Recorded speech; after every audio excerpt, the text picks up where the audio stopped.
everyone. This is a Leadership with Heart podcast, and this is Heather Young, your host. Employee experience is powered by emotions. Managers and or leaders within organizations get to choose which emotions they unleash from within the people they lead. Leaders, meaning supervisors or above in an organization, drive much of the positive or negative emotions by their actions or inactions, their words, or what they fail to say. When a manager chooses their words and their actions carefully, they exhibit great emotional intelligence.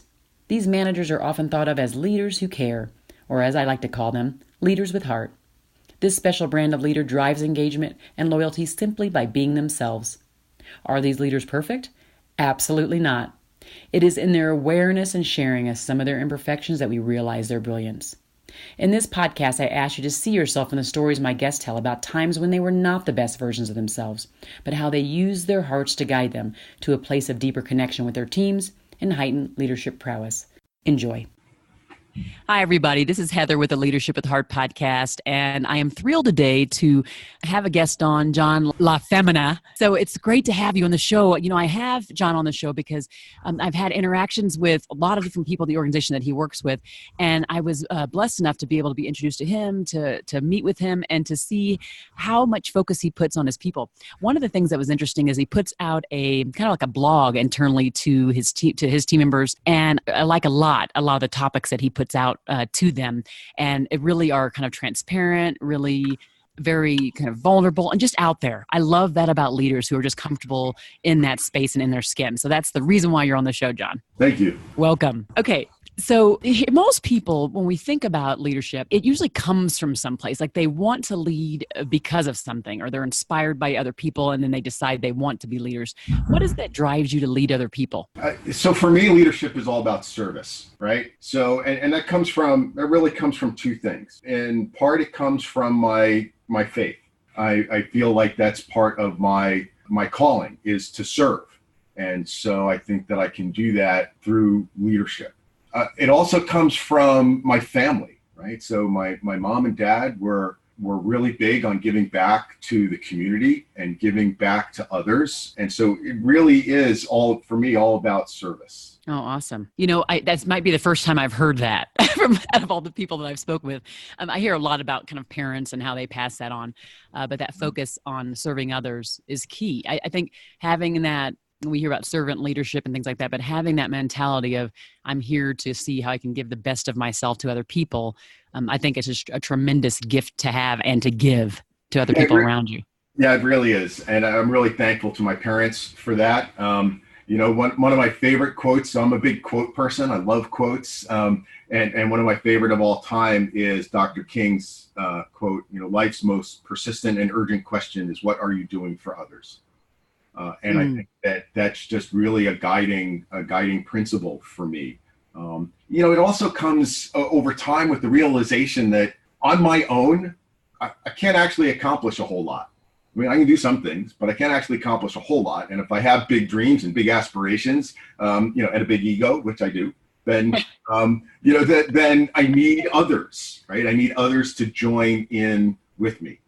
And the only way to do that is to help lead them, right? That picture of a vision of where we want to go and how we can go there together, and enlist them in the cause. And so that to me is the key to actually getting big and interesting things accomplished. I love that. Oh, I would love to see a chronicle of all the big and interesting things you've accomplished, because I know there's been a lot of them. So that'll be a book for you, right? I don't know about that, but I've talked to you about writing books. They're a hard enterprise. Oh, I know. It's so true. Okay. So most times people might ask, you know, what is your leadership style? I actually want to ask a little bit differently. How would those who you lead describe you as a leader? So I think there's, I would hope that there's three words that they would use to describe my leadership style. One, that it's based on passion. I think if you're going to spend time doing things, interacting with other people, working hard, which I like to do, then it's got to be around something that I like, something that I'm passionate about, a cause, an outcome that I think is worth doing. So passion to me is really, really important. The second is authenticity, right? I don't see how anyone can accomplish anything if they can't be authentic. And so, I really, really try to focus on being genuine, and being open and transparent with people. And then lastly, I like to have fun. So, no matter what we're doing, doesn't matter whether it's, the most interesting, high technology, cutting edge science kinds of things, or if it's just digging a ditch in the backyard. If it needs to be done, then there are ways to make it fun. Awesome. Oh, I love that. Passion, authenticity, and having fun. I don't usually hear leaders talk a lot on my show so far about having fun being kind of one of the things they like to be known for. I can see that about you. Yeah, kind of a way of being fun too in a sneaky ways, I bet you too. I can see that. Oh, that's great. Okay, so sometimes we get a little full of ourselves, and we know that we have done well for ourselves in a leadership role. Particularly with you, you're kind of on the tail end, not quite done, on the tail end of your seasoned leader. Has there ever been a time, maybe a specific instance, when you were not kind of the shining example of leadership? You weren't the best version of you. And so if you can recall that for the listeners, that would be awesome, and be specific. And then what do you do to come kind of out of that place? Yeah, you bet. Oh, believe me, I have had more than my fair share of failures. Probably the biggest and the one that I learned the most from was about 15 years ago. I was managing a commercial operation for Battelle, the parent company that operates the Pacific Northwest National Laboratory. And we had been on a pretty steep growth curve, which I was getting a lot of credit for. I had a great team. We were doing good things. But with commercial organizations, they're driven by bottom line. They're driven by their profit and loss. And I got a bit ahead of myself in proposing that we expand the operation, build a new facility, right? Invest $25 million of capital to build what really was an extension onto our existing facility, add capability, add capacity to fuel further growth. And as we started to get into it, as you might expect, that was sort of a year and a half long process to build the business case, lay the groundwork, get corporate approval for the capital expenditures, and then move forward. And as we were doing that, the economic climate began to change. I was getting signals from my staff that, hey, maybe our business case is not quite as strong as it was when we first started thinking about this. And I didn't listen. Right. I was so focused on expanding the empire, on building the business, on, creating even more value and profit, that I just didn't listen. Right. And what we wound up doing, we went forward, we built the building. It opened to no business. Right. The business that we had filled our existing space, and there was no new business. And it took us about 2 years to recover from that. 2 years of hard work, focused effort to control costs and to go out there and really build the new business necessary to fill the new capacity. It took a lot of apologizing by me to come out of that. Right. I mean, I had to recognize the fact that we were in this hole primarily because I didn't listen. And so I needed to have conversations with my staff and, quite honestly, rebuild those relationships. And that has to start by admitting that you were wrong, right? That I was wrong, that I didn't listen. And as a result of that, we now had a challenge, and I needed them to help us get out of the challenge. Right. So a lot less use of the word I, a lot more use of the word we, and to their credit, they were phenomenal, right? So to their credit, they forgave me. They put their backs into creating a recovery plan, and I said it took about 2 years of hard work, but we were able to recover from it. But it really taught me the lesson of a couple of things. One is you have good people around you. You selected them to be around you for a reason. So as a leader, you better pay attention to them. Right? You don't always have to agree with them, but you better pay attention to them. And I had stopped paying attention to them. And then when it does go south and things come off the rails, you have to repair the relationship. And to repair that relationship, again, you got to be honest. You got to be transparent. You got to admit where you screwed up.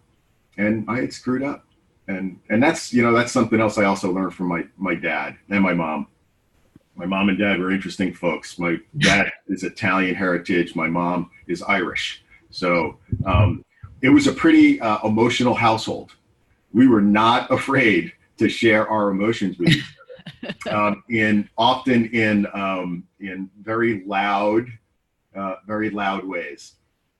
But what I learned at home was that was okay as long as you did it respectfully, and that sometimes it didn't come out so respectfully, and that when that happened, you had to work to repair the relationship. And to do that, you have to apologize. And I love the quote about apologies, right? I apologize because I value the relationship more than I value being right. Mm-hmm. Right. And that's what that signals to other people, right? When you're willing to be vulnerable, to be open, to be genuine, to apologize, to take ownership for your mistakes, it tells people that, you know what, you value the relationship. There's so many different ways you can go with this. I love this idea of repairing relationships. That's quite a bit. That was a pretty big mistake. And when you think about, you came out of it, so you had to have had a very strong foundation inside the organization in order to live through that, to still remain in the organization. Because you realize in lots of organizations with something that big, and for it to be that sour for a couple of years, that many people will have been let go as a result of it, right? Oh, yeah. But you had to have had a super strong foundation even 15 years ago to still be there. And of course, obviously you've done great things since then, so that was smart of them. But well, we'll see about that. But no, yeah. So, relationships, right? I like the analogy of relationships being like a bank account, that you have to make both deposits if you want to make withdrawals, right? So just like your bank account, you can't withdraw money if you haven't deposited money. So I think I was able to survive that because over time, I had made enough deposits in those relationships, built the trust, built that foundation of success, right? So that there was some trust and belief from senior management that I could be successful because I had demonstrated success in the past. But yeah, it was really about the deposits made in those relationships to build the trust that allowed me to deplete them so readily and survive. So when you're talking about the repairing relationships, because I do think that I've seen in the past where leaders have really not built up trust with their people and have maybe made some bad decisions or done things that just didn't sit well with their people. And they were not emotionally intelligent enough to think about their need to repair the relationship, to actually try to, build the trust, to, like you're saying, admitting mistakes. It seems like it's not something that comes hard for you, even though you have the ego, right? It doesn't come hard for you. But I think what happens often with leaders is their ego just gets the best of them. They just cannot pull themselves together to say, I completely screwed up and I have work to do and I'm asking your help and I need you and I'm not the smartest person at the table here. Right. Yeah. So it really does come down to, do you believe that you need other people to accomplish things, right? And need them in a way more than just as, cogs in a machine, right? You need them to be engaged. You need them to bring their whole selves to the enterprise in order for it to be truly and spectacularly successful. If you believe that, right, and if you believe that leadership is about service, then you understand that the relationship is the most critical aspect of the activity. And when that gets damaged, it needs to be repaired, right? Just like, if your lawnmower stops cutting the grass because you haven't maintained it, well, then shame on you. I love that. Okay, so what do you do there at PNNL? Completely forgot to say that in the beginning, but I want to make sure the listeners understand what that is. I think it's some good stuff. Sure. So my primary role is as the director of performance management for the institution. And so my real job, honestly, is to work with the executive team so that we can define the long-term outcomes that we want for the institution. And more importantly, understand how are we going to measure our progress against those outcomes, right? Because it's easy to, or easier to articulate big, bold outcomes, talk in generalities, and have big aspirations. But if you can't actually put a plan in place to get there, and if you don't actually know what you would measure to understand if you're truly being successful or not, then it really is just a dream, right? It's not really a plan. It's not really something that you can, again, inspire other people to work towards, because you might get people all excited about the vision and the aspiration, but then their next question is going to be, okay, so how do we get there, right? And if you don't have a map, and if you don't understand how you're going to get there and understand how you're going to measure progress along the way, you're going to lose people pretty quickly. So my job is to really be a mirror for the organization, to work with our executive team and say, okay, this is great. You have a big, bold, audacious, big, hairy, audacious goal and outcome, and you've been able to articulate it and maybe even paint the picture for our staff. But again, what's the plan? And how are we going to know when we're being successful? Or even maybe more importantly, how will we know when we're not being successful? Right? Because if you think about the most successful entrepreneurs and people who've been able to accomplish really big, bold things, they know and they've learned early in their career that fail fast, understand what you need to do, what the most critical aspects of the activity are, so that you can focus on those and fail. And if you're going to fail fast. Right? So you don't spend a whole lot of time and energy and money doing things that don't make sense. So the analogy I like to use in talking to people is, if our goal is to land a man on the moon and return him safely to Earth, the first thing I should be focused on is making sure I've got rockets that can get me out of the Earth's atmosphere. It doesn't do a whole lot of good to spend time and money on designing the life support systems. Don't get me wrong, life support systems are important. But if I don't have the rockets that get me out of the Earth's atmosphere, having a really good life support system doesn't matter. Exactly. Love it. And that's some great work. I mean, organizations need that. We all get so tied up emotionally in the things that we want to get done, as you kind of talked about from 15 years ago. And it's having that person who can be that objective source. I think you're the perfect person to be doing that. That says, let's remove some of the ego and emotion from this process, and let's figure out what it looks like when we win or when we fail. And I love that. Yeah, that's great. You have to have more organizations that have that kind of role. Well, what people are afraid of failure, right? The thing I try to teach people around here is we have got to embrace failure, right? We've got to embrace it, right? Now, there are ways to embrace failure that are productive and ways that are not, right? But if you think about the whole cycle of plan, do, check, act. So you plan, then you go and try to execute the plan, and then you try to evaluate how well you're making progress against the plan. And typically there are some things you need to fix, and then you act in order to fix that. You make a new plan and you continue to go around the cycle. That's going to be critical. And the reality is, and there's a great quote by a Prussian field marshal from the late 19th century that says, "No battle plan has ever survived first contact with the enemy." Because we make plans, right? We make plans, we go out and try to execute, and the first thing that happens is we meet reality. And reality is always more complicated than we presume. It's always more complicated than we can plan for. And so we need to be able to adjust. So we need to be able to embrace failure so that we can then understand it, fix it, make it better. Right? Even in the context, actually, what I love about it is even in the context of leadership. Again, we're not all here to be perfect. This is about a consistent process of improving over time, never getting to the place of perfection, always seeking to be better. And so that idea of failing fast, like, so I'm gonna do the best I can. I'm gonna put my best foot forward, and it's not gonna be perfect, and I'm okay with that. And I'm gonna get it the best I can when I can, and when I kind of have to, if I mess up, I might have to apologize more often. Right. But we'll get nowhere if we have to wait for perfection. Right. Yeah, that makes a lot of sense. So when with your team, because I'm not sure how many folks that actually report to you. You have a pretty small team within itself, right? Or do you have a big? So my organization as a whole is about 70 people. Okay. I have 5 people that report to me directly. Yes. Okay. So for those direct reports mostly, and we can think about the extended team as well. What are the things you do when everything gets crazy? You're in a huge project. There's a lot of stuff that are going on, and you kind of get disconnected. What do you do to reconnect with those team members in a more meaningful way?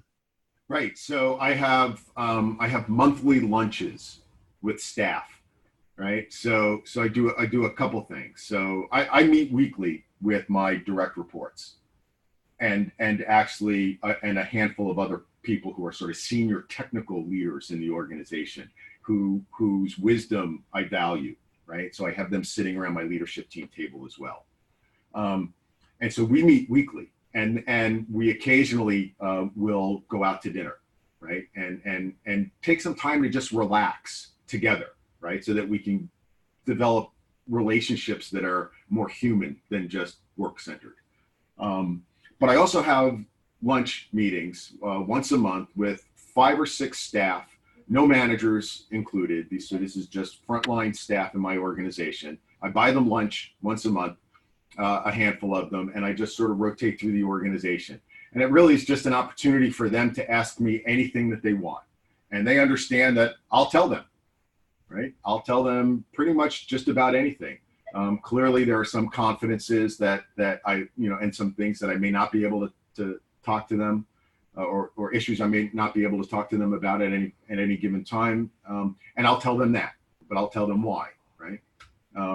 And so that's been a lot of fun to get to know my staff, and again, on a more personal level, on a more human level. We'll spend an hour having lunch together, and maybe about half the time we'll talk about work things. The rest of the time we'll talk about our dogs and cats and kids and grandkids and, sports and all sorts of things.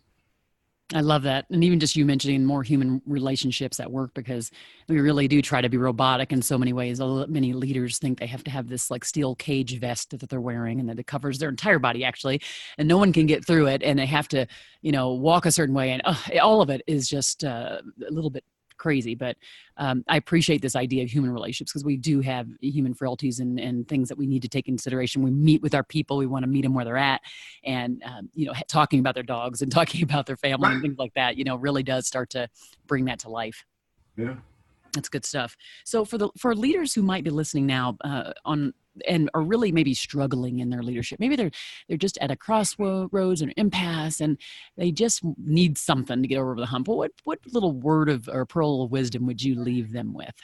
So I think the most critical thing is to be genuine, and to be genuine means that you have to embrace yourself, right? And be okay with yourself. And so, because I think too often people get caught up in this idea that there is a leadership ideal out there, right? That you have to be charismatic, you've got to be this incredible extrovert, you've got to be brilliant, you've got to be inspirational, got to be all those things. And the key is that there are many different ways to be those things, right? And what I've found is that the most effective way of inspiring people is to be genuine with them, right? For them to really see the real you, who you are in all of your human frailty, and for them to see that you're okay with that, right? Mm-hmm. Because that gives them permission to be okay with who they are, right? Ooh, I like that. And that's powerful. That's really powerful, right? That's the key to unlocking their talent. Love that. I love that. It's like that idea of being the mirror for the organization. And then when you think about your people, then you're in that same light, being the mirror for them, because look, this is me being me, a holy me in front of you. Right. I would expect you to bring your whole self to this place, because that's the only way you can be your best. That's how we unleash what's great in you and what can be great in our team, what can be great in our organization. Right. So I love that. That's pretty profound right there. Well, it's part of it. We've talked about this. It's part of why I also am excited about the work that I'm doing as the chair of our diversity council here at the laboratory. The sciences, the engineering, high technology fields, we have a diversity challenge, right? Mm-hmm. Not just at this laboratory, but those industries in general, right? And for me, that means that there are many segments of the human population that we're not taking advantage of, meaning we're not getting their best ideas. We're not getting them engaged in helping us develop the best ideas, right? And for a research organization like the Pacific Northwest National Laboratory, our stock and trade is ideas, right? We live or die based on the quality of the ideas that come out of our staff's brain. And if we're not engaging people, and if we're not engaging sort of the whole of humanity in this, then we're not getting the best ideas. And that's got to change. Love it. And I'm so proud of that work that you're embarking on there too. Organization of about 5,000 people. I think it's a big, good focus to have for you. And when we go back to thinking about how do we take the emotion out of it? How do we look at it objectively, but also see how we can measure how successful we are in the endeavor? I think it's exciting to know that you're kind of leading that effort. So kudos to you guys and for the leadership team for saying, can you please kind of do this, knowing you're going to be the person who gets it done. I appreciate that. Thanks. Yeah, it's awesome. Well, so for anybody who's listening who might have a follow-up question or want to get a hold of you, what might be the best way for them to get a hold of you? My email is the best. I'm pretty ruthless when it comes to email. And so it's jpl@pnnl.gov. And what I'll do is I'll make sure to put that in the show notes as well. I always do a kind of a summary and show notes, so that'll be in there as well. Yeah, email's great. This has been great. I mean, there's so many nuggets. I have to think about what I'm going to title this podcast. I usually title the podcast based upon something that really stuck with me, and maybe one of the things we just talked about. But I definitely appreciate you joining, and I'm excited to know that you're out there in the world being a leader with heart and getting things done, getting stuff done at the same time. Leaders with a heart aren't just people who are squishy and the things that we think about when we think of that kind of soft skill person. The soft skill person is inside of that person, leadership heart. You have the soft skills, but people, leaders with heart, want to get stuff done. They want to accomplish things. They're goal oriented. They have egos like everybody else, but they just tend to be more emotionally intelligent. And I definitely consider you one of those. So thank you so much for joining. It's a pleasure. Thanks for having me on. For anybody who's listening and really thinks that this podcast should go kind of far and wide, if you rate it on iTunes and then write a review, when you rate it, it automatically helps with the algorithm. So it puts it at the top of the list when people are looking for leadership podcasts. So please do rate and review the podcast wherever you listen. We're on about 25 different platforms. So thank you for listening. Thank you for listening to the Leadership with Heart podcast. You can grab the show notes by visiting customerfanatics.com. And don't forget to subscribe to our newsletter.